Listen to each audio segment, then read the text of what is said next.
ओशो यानी आचार्य रजनीश 20वीं सदी के दुनिया के सबसे बड़े धर्मगुरुओं में से एक थे। साल 1953 से लेकर साल 1990 तक इस दुनिया में शायद ही कोई ऐसा था जो ओशो को नहीं जानता था। बड़े बड़े स्पोर्ट्समैन, एक्टर और यहाँ तक कि पॉलिटिशियंस भी उनको भगवान मानते थे। ओशो शायद उस वक्त के दुनिया के सबसे प्रसिद्ध आध्यात्मिक गुरु थे, लेकिन ओशो को सिर्फ एक आध्यात्मिक गुरु मानना गलती होगा, क्योंकि जहाँ एक तरफ उनके अनुयायी उन्हें भगवान श्री रजनीश या आचार्य कहकर पुकारते थे, वहीं दूसरी तरफ दुनिया उन्हें सेक्स गुरु, अमीरों का गुरु और ड्रग्स गुरु कहती थी।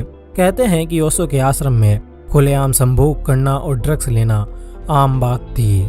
ओशो संभवतः पहले ऐसे आध्यात्मिक गुरु थे जो खुलेआम सेक्स को प्रमोट करते थे, और यही कारण था कि उन्हें 20वीं सदी का सबसे विवादित इंसान भी माना जाता है। 1980 के दशक तक आते आते ओशो इतने पावरफुल हो चुके थे कि उस वक्त के अमेरिका के राष्ट्रपति रोनाल्ड रीगन भी उनसे डरने लगे और उन्हें यूएसए समेत 21 देशों में बैन करवा दिया। लेकिन अब सवाल ये आता है कि आखिर कैसे मध्य प्रदेश के एक छोटे से गांव में जन्मा चंद्रमोहन जैन यानी ओशो इतना शक्तिशाली हो गया कि बड़े बड़े देशों की सरकारें भी उससे डरने लगी। ओशो को सेक्स गुरु क्यों कहा जाता था और क्यों ओशो की मौत का राज आज भी लोगों से छुपाया जाता है? स्वागत है आपका साइनो पर। दिसंबर 1931 में मध्य प्रदेश के एक छोटे से गांव कुचवाड़ा में जन्मे ओशो अपने जन्म से ही काफी रहस्यमयी थे। जहां सामान्य तौर पर बच्चे जन्म के महज कुछ ही समय बाद रोने लगते हैं, वहीं बड़ी हैरानी की बात थी कि चंद्रमोहन जैन यानी ओशो अपने जन्म के 3 दिन बाद तक ना तो रोए थे और ना ही किसी तरह की कोई प्रतिक्रिया दी। ओशो के बचपन का एक बड़ा हिस्सा उनके नाना नानी के घर बीता था। यहाँ पर उनकी नानी उन्हें कुछ ऐसी कहानियां सुनाती थी जो उन्हें सोचने पर मजबूर करती थी, और यही कारण था कि ओशो बचपन से ही काफी जिज्ञासु प्रवृत्ति के थे। ओशो को अक्सर अपने से बड़े लोगों से मिलना काफी पसंद था। वो जब महज 10 साल के थे तब उन्हें गांधी जी से मिलने का मन किया और फिर लगभग 13 घंटे तक एक रेलवे स्टेशन पर इंतजार करके वो बापू से मिले और उन्हें आजादी की लड़ाई के लिए 3 रुपए दान किए। ओशो जब भी अपने से अधिक उम्र के किसी इंसान से मिलते तो वो उससे कई सारे प्रश्न पूछते थे, लेकिन ये सवाल सामान्य सवाल नहीं बल्कि बहुत ही रहस्यमयी और अजीब किस्म के होते थे। ओशो को जीवन से ज्यादा मौत के बारे में जानने की जिज्ञासा होती थी। वो जानना चाहते थे कि इंसान की मौत के बाद उसके साथ क्या होता है। कहते हैं कि बचपन में ओशो अपने इन सवालों में इतने खो जाते थे कि अक्सर कई बार जब वो अपने दोस्तों के साथ तालाब में नहाने जाते थे तो वो उन्हें पानी में डुबाकर मारने की कोशिश भी करते थे, ताकि वो ये जान सके कि मरने के बाद उनके दोस्तों के साथ क्या होगा। अपने इस सवाल का जवाब जानने के लिए ओशो अक्सर आधी रात को शमशान भी जाया करते थे। धीरे धीरे अपने इन्हीं रहस्यमयी और अजीब सवालों के साथ ओशो अब अपनी युवा अवस्था में प्रवेश करते हैं। इसी दौरान ओशो जब एक बार अपने घर की तरफ जा रहे होते हैं तो उन्हें रास्ते में एक पीपल का पेड़ दिखाई देता है, और इस पेड़ को देखते ही ओशो को इससे पहली नजर में ही इतना लगाव हो जाता है कि वो इसी के नीचे ध्यान में बैठ जाते हैं। अपनी युवा अवस्था में ओशो कुछ हद तक नास्तिक हुआ करते थे और हिप्नोसिस और सोशलिज्म में विश्वास रखते थे। 21 मार्च 1953 को 21 साल की उम्र में ओशो को इसी पेड़ के नीचे आत्मज्ञान की प्राप्ति होती है। इसी दौरान ओशो अपनी पढ़ाई भी जारी रखते हैं और सागर यूनिवर्सिटी से एमए फिलोसफी में फर्स्ट गोल्ड मेडलिस्ट बनते हैं। ओशो जब सिर्फ 27 साल के थे तब उनमें सूफी मत को जानने की जिज्ञासा जागी, और इसके लिए उन्होंने अपना सुन्नत भी करवाया, जो कि इतनी कम उम्र में काफी दर्दनाक प्रक्रिया होती है। अपनी पढ़ाई पूरी करने के बाद वो जबलपुर की ही एक कॉलेज में पढ़ाने लगे और यहीं से उन्होंने दुनिया को धर्म के बारे में ज्ञान देना शुरू किया। ओशो बेशक अपने जीवन के शुरुआती दौर में नास्तिक हुआ करते थे, लेकिन फिर भी वो पुनर्जन्म में बहुत अधिक मानते थे। उनके मुताबिक आज से 700 वर्ष पहले उनका पहला जन्म तिब्बत में हुआ था, जहां पर उनके कुछ कार्य अधूरे रह गए थे और इन्हीं अधूरे कार्यों को पूरा करने के लिए वो वापस धरती पर आए थे। वो कहते थे कि उन्होंने अपने जन्म के लिए अपने माता पिता को भी खुद ही चुना था। ओशो पर शोध करने वाले कई विद्वानों का मानना है कि ओशो शायद इतने बड़े फिलोसोफर इसीलिए बने क्योंकि वो एक बहुत ही उच्च कोटि के वक्ता थे। वो कुछ भी बोलने से पहले बहुत ज्यादा सोचते थे और उनके मुंह से शायद ही कोई ऐसा शब्द निकलता था जिसके लिए उन्हें बाद में माफी मांगनी पड़े या कहना पड़े कि माफ कीजिए, मैं ये कहना चाहता था। ओशो ने अपने पूरे जीवन में 10,000 घंटों से भी ज्यादा के प्रवचन दिए। इन प्रवचनों में भी दो बातें खुलकर करते थे, पहली तो संन्यास और दूसरी संभोग। ओशो का मानना था कि अगर किसी इंसान को मोक्ष चाहिए तो इसके लिए उसे घर गृहस्थी छोड़ने की कोई आवश्यकता नहीं है।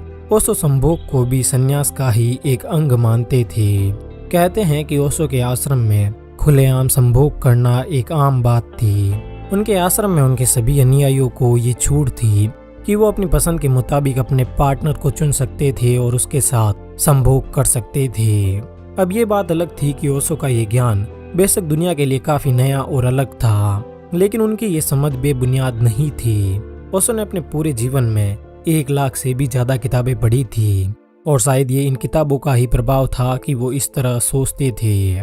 ओशो को बचपन से ही किताबें पढ़ने का काफी शौक था। उन्होंने अपने जीवन में सबसे पहली किताब द बुक ऑफ मिड-डेड पढ़ी। ये एक फिलोसफी की किताब थी और आगे चलकर इसका उनके जीवन पर बहुत गहरा प्रभाव पड़ा।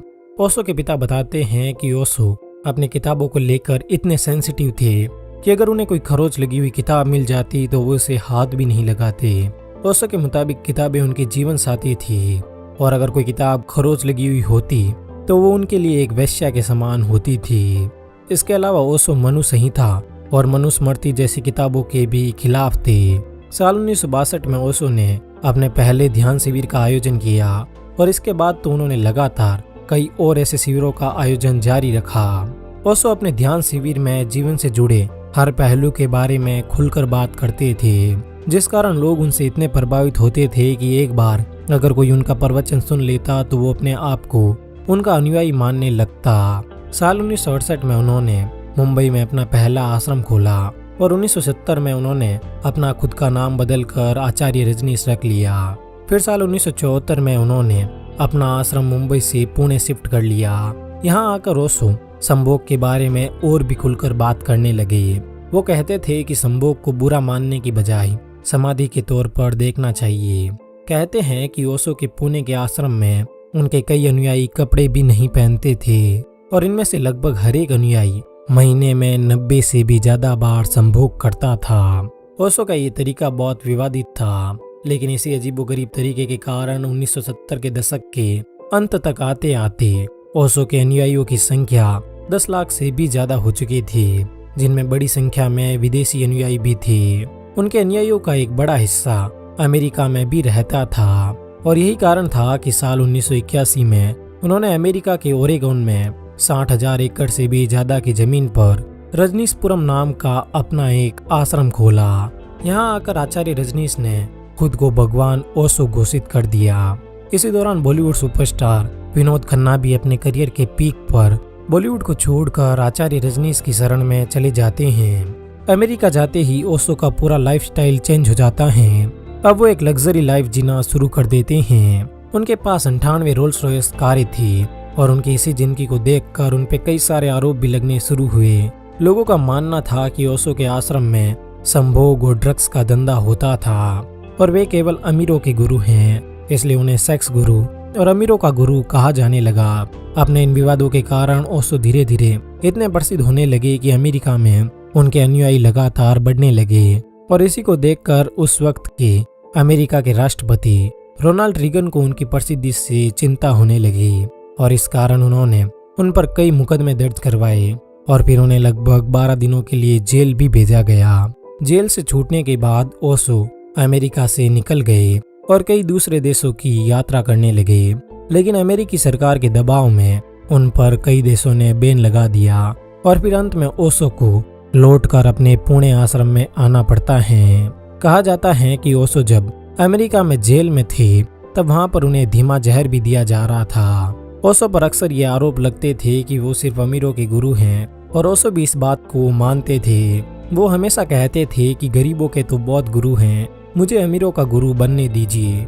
ओशो को उर्दू की प्रसिद्ध गायिका नूरजहाँ का गाना वो जो हम में तुम में करार था काफी पसंद था। ओशो का जीवन जितना विवादों में रहा उससे भी अधिक उनका अंतिम समय विवादों में रहा। साल 1981 में ओशो लगभग 3.5 साल के सार्वजनिक मौन में चले गए।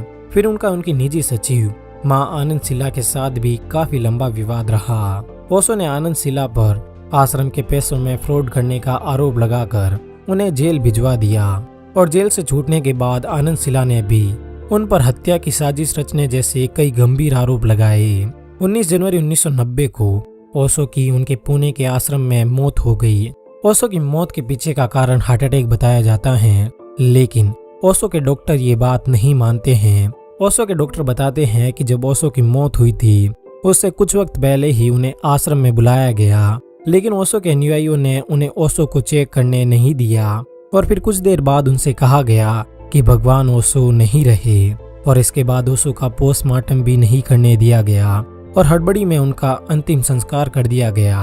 ओशो के डॉक्टर का मानना था कि उनकी मौत हार्ट अटैक की वजह से नहीं बल्कि जहर की वजह से हुई थी, क्योंकि जब ओशो की मौत हुई थी तब उनका शरीर हल्का नीला पड़ा हुआ था। ओशो का प्रभाव न सिर्फ 20वीं सदी में था बल्कि उनका प्रभाव आज भी इतना अधिक है कि उनके प्रवचनों पर आधारित किताबें लाखों की संख्या में बिकती हैं। अब ओशो भगवान थे या नहीं थे, वो सच में ज्ञानी थे या सिर्फ दिखावा करते थे, ये सोचना हम आप पर छोड़ते हैं। धन्यवाद।